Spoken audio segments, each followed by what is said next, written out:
This is an experience I had during summer break when I was in my second year of junior high school. At that time, I was hanging out with some slightly delinquent friends, and we were discussing what kind of event we should do during the summer break.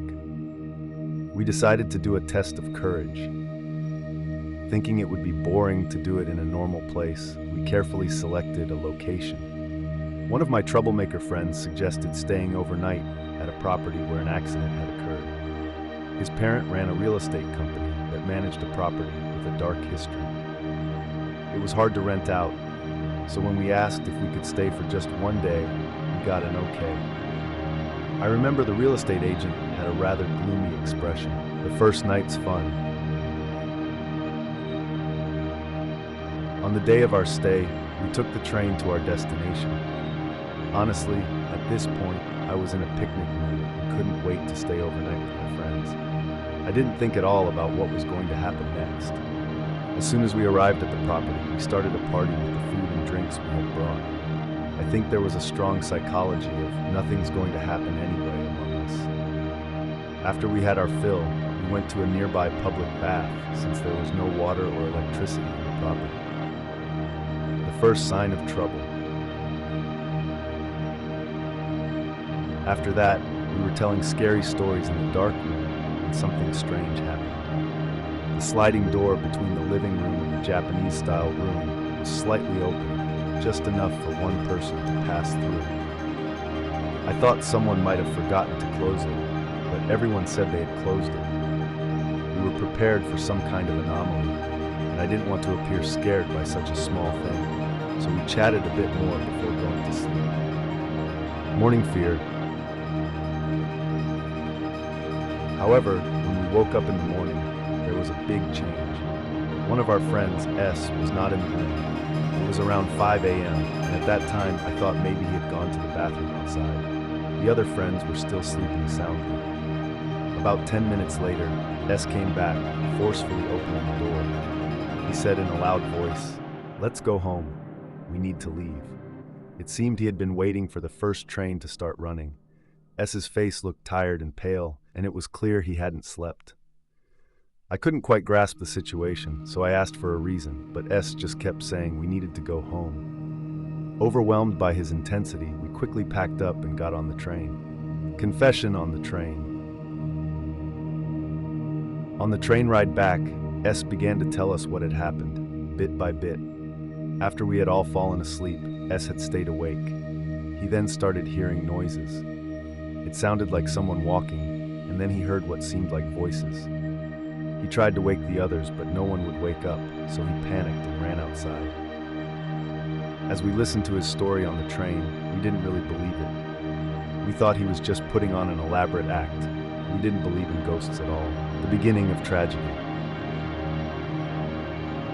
Then during that summer break, S passed away. The cause of death was being hit by a truck, but the driver claimed that the steering wheel had moved on its own, not because he had fallen asleep. One day after this, when I came home from club activities, my mother had a serious look on her face and started questioning me.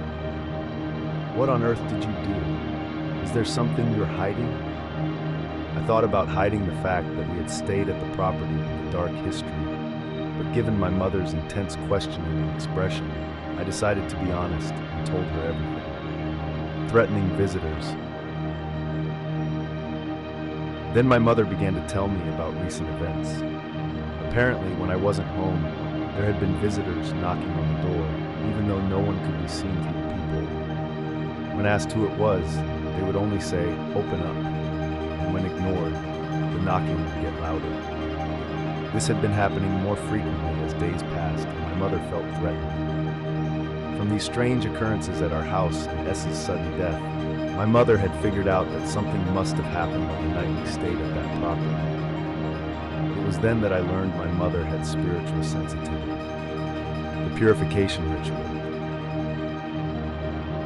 After that, my mother made a call somewhere and immediately took me to a nearby shrine.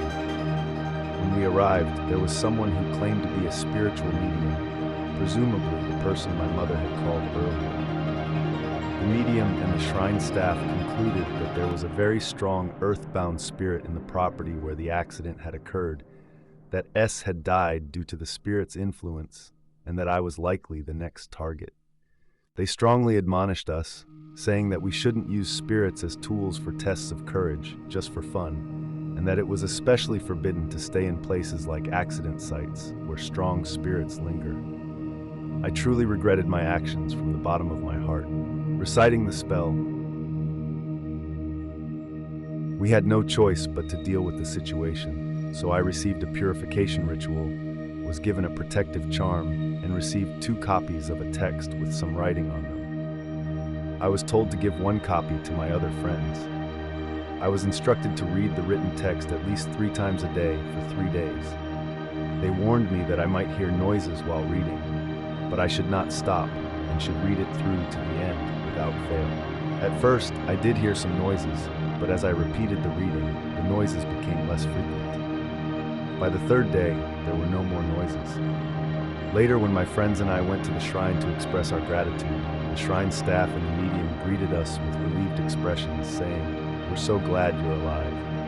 Reflecting on the experience, if I hadn't followed the instructions given at the shrine, I might have ended up like S. I myself had no awareness that I was in such danger, but it was such a different world that I couldn't really understand it. I still renew the protective charm at that shrine every year, and I still keep the copy of the text they gave me. I've decided to practice self-defense by not going to scary places, or places where my instincts tell me not to go. Conclusion: if you act carelessly in places where spirits reside, there may be irreversible consequences waiting for you.